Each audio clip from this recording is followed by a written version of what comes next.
Hello दोस्तों, स्वागत है आपका स्टॉक मार्केट की एक और नई वीडियो में। दोस्तों, आज की इस वीडियो में हम यस बैंक के बारे में बात करेंगे। हमने देखा कि 2018 से इसकी जो किस्मत खराब हुई है, डूबना स्टार्ट हुआ।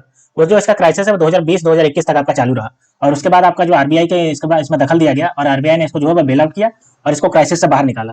साथ ही इसके एमडी और सीईओ जो इसमें आपके क्राइसिस के लिए जिम्मेदार थे, उनको जेल भी हुई और गवर्नमेंट ने इसको पूरी तरीके से संभाला। और ऐसा देखा गया कि धीरे धीरे करके यस बैंक जो है वो वापस से अपने ट्रैक पे आता जा रहा है और लगातार इसमें जो है अच्छी खासी तेजी भी देखने को मिल रही है। एक महीने की अगर बात करते हैं तो 15% की तेजी देखने को मिल रही है और वहीं 2024 की बात करते हैं तो लगभग 8% की तेजी। और अगर एक साल की बात करते हैं तो आप देख सकते हो लगभग 59% की तेजी देखने को मिल रही है। तो लगातार यस बैंक जो है वो लगातार आपका जो है वो अच्छा खासा करती जा रही है, अपने जो बिजनेस है वो लगातार आपका बढ़ाती जा रही है, जिसकी वजह से इसमें तेजी देखने को मिल रही है। अगर हम बात करते हैं तो अभी क्वार्टर 4 रिजल्ट के पहले ही इसके जो कार्यकर्ता है उन्होंने जो जारी किया है डेटा, उसमें बताया कि इसका जो डिपॉजिट है वो भी बढ़ा है। तो जाहिर सी बात है कि डिपॉजिट बढ़ा है तो कंपनी लोन देने के लिए ज्यादा आपके पास कैपिटल होगा, जिसकी वजह से इसका जो है वो आपका बिजनेस भी अच्छा होता जा रहा है। अब इसको लेकर के एक और न्यूज निकल के आ रही है, जिसकी वजह से ऐसा लग रहा है कि इसके प्राइस में आपको जो है वो अच्छा खासा मूवमेंट देखने को मिल सकता है। तो चलिए हम देखते हैं कि क्या न्यूज निकल के आ रहा है इसके बारे में। तो चलिए हम इसके न्यूज पे चलते हैं। लेकिन दोस्तों, न्यूज देखने से पहले अगर आपने मेरे चैनल को सब्सक्राइब नहीं किया तो आप मेरे चैनल को सब्सक्राइब कर लीजिए और बेल आइकन को ऑन कर दीजिए, ताकि ऐसे ही स्टॉक मार्केट से रिलेटेड वीडियो आप तक आसानी से पहुंच सके और आप स्टॉक मार्केट से अपडेटेड रह सके। तो चलिए दोस्तों, इसके न्यूज को जाकर के देखते हैं। तो ये देखिए, हम इसके न्यूज पे आ गए।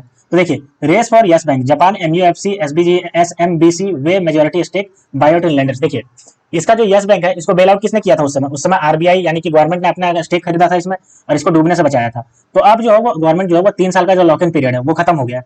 अब इसको जो है वो बेचने की मंशा बना रही है, अपनी जो स्टेक्स है उसको बेचने की मंशा बना रही है। तो इसको खरीदना कौन चाह रहा है? तो देखिए, Japan Mitsubishi UFJ financial group and Sumitomo Mitsui Banking Corporation have expressed interest and are considering a bid to acquire a majority stakes in Yes Bank.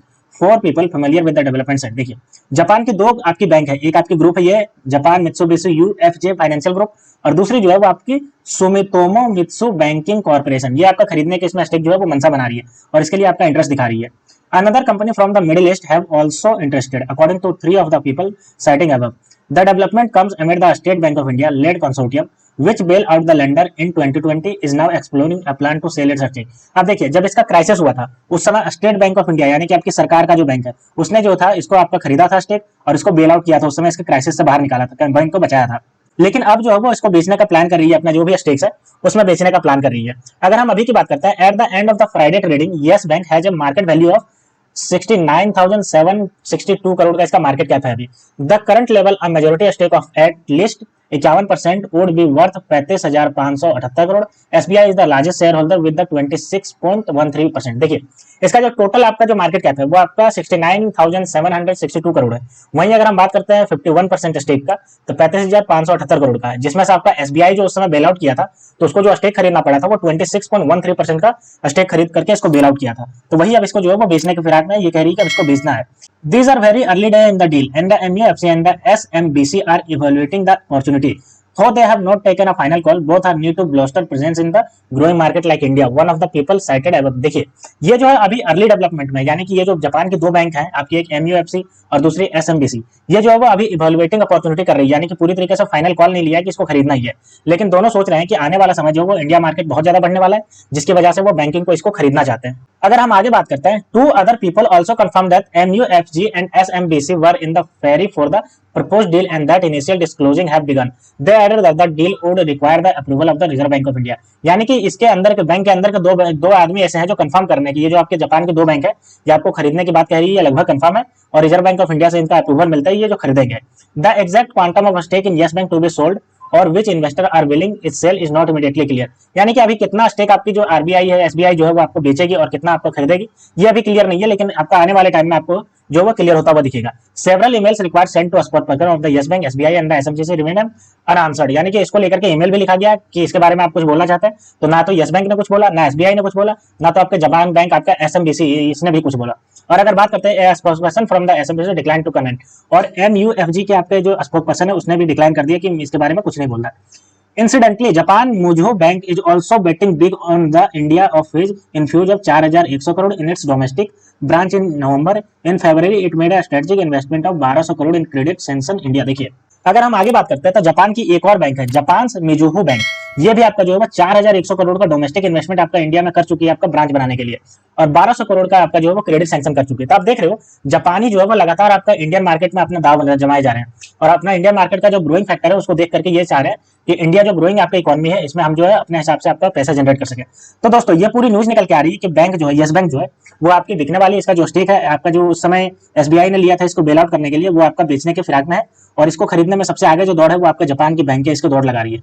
अगर हम आगे बात करते हैं उस समय रेस्क्यू क्या किया गया था, तो देखिए yes bank which was bail out by the consortium of the investor led by the SBI LIC and the part of the RBI monitored consortium scheme does not have any entitle to promoter category according to the exchange rate.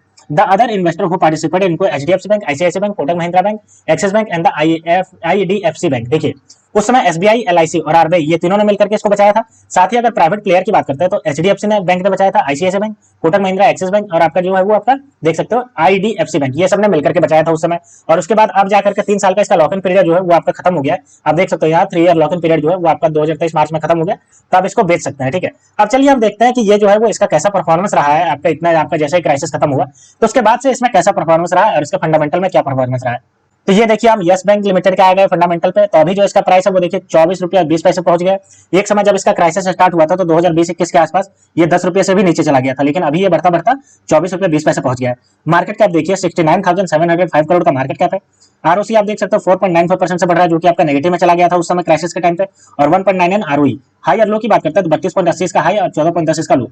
Face value देखिए 2 रुपये का face value. Book value की बात करते हैं 13.80 इसका book value.